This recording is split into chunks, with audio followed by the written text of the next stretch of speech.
তবে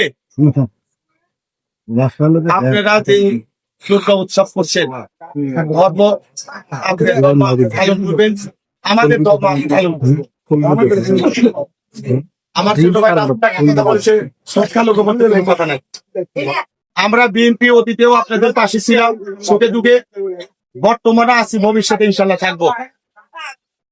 আমি আপনাদের সবিনয় অনুরোধ করবো, বিএনপির পক্ষ থেকে, দেশ নেত্রী বেগম খালেদা জিয়ার পক্ষ থেকে, ভারপ্রাপ্ত চেয়ারম্যান তারেক রহমানের পক্ষ থেকে 2026 ফেব্রুয়ারি মাসের প্রথমার্ধে জাতীয় সংসদ নির্বাচন হবে। সেই নির্বাচন অংশগ্রহণ করবে বিএনপি।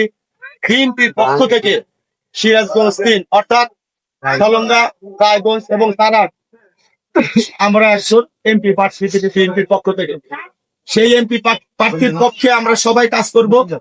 আপনাদের সহযোগিতা চাই এবং আপনাদের ভোট চাই ধানের শীষের পক্ষে। যেহেতু আপনাদের সুবিধা অসুবিধা অতি বর্তমান এবং ভবিষ্যতে আমরা থাকবো, আপনাদের সহযোগিতা আপনাদের ভোট আমরা চাই।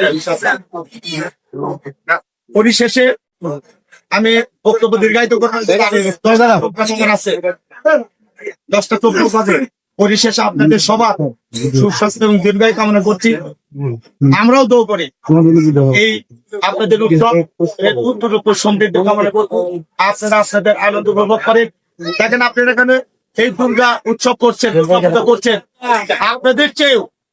আপনাদের চেয়েও আমাদের মুসলমান আপনাদের পাশে কিন্তু বেশি আছে না? তার মানে কি আপনাদের পাশে কিন্তু আছে, জামাত আছে, জামাত আসছে নাই। দেখেন বিএনপি আপনাদের পাশে ছিল, আছে এবং সুন্দরভাবে করেন। উপজেলা ইউনিয়নের সাথে সেখানে আমরা ছিলাম, আমরা সদস্য আনসার, কিন্তু আমরাই আমাদের ওপিনিয়ন দিছি, আমরা মতামত দিছি আনসার লাগবে কিনা পূজা মণ্ডপে, এই পরিমাণ পুলিশ লাগবে সে ব্যবস্থা কিন্তু প্রশাসন করছে। সকল প্রকার প্রশাসন আপনাদের সাথে আছে। আমরা কেন্দ্র ভিত্তিক কমিটি করে দিচ্ছি, আমরা এই কয়েকটা দিন আপনাদের সেবায় আছি এবং সবসময় সার্বক্ষণিক আমরা থাকবো। যাই হোক, সবাইকে পরিশেষে ধন্যবাদ জানিয়ে আমি আমার বক্তব্য শেষ করতে, খোদা হাফেজ। বাংলাদেশ জিন্দাবাদ, শহীদ মরহুম দেশ নেত্রী বেগম খালেদা জিয়া জিন্দাবাদ। আমাদের প্রিয় নেতা, প্রিয় অভিভাবক, আগামী দিনের রাষ্ট্রনায়ক, ধন্যবাদ।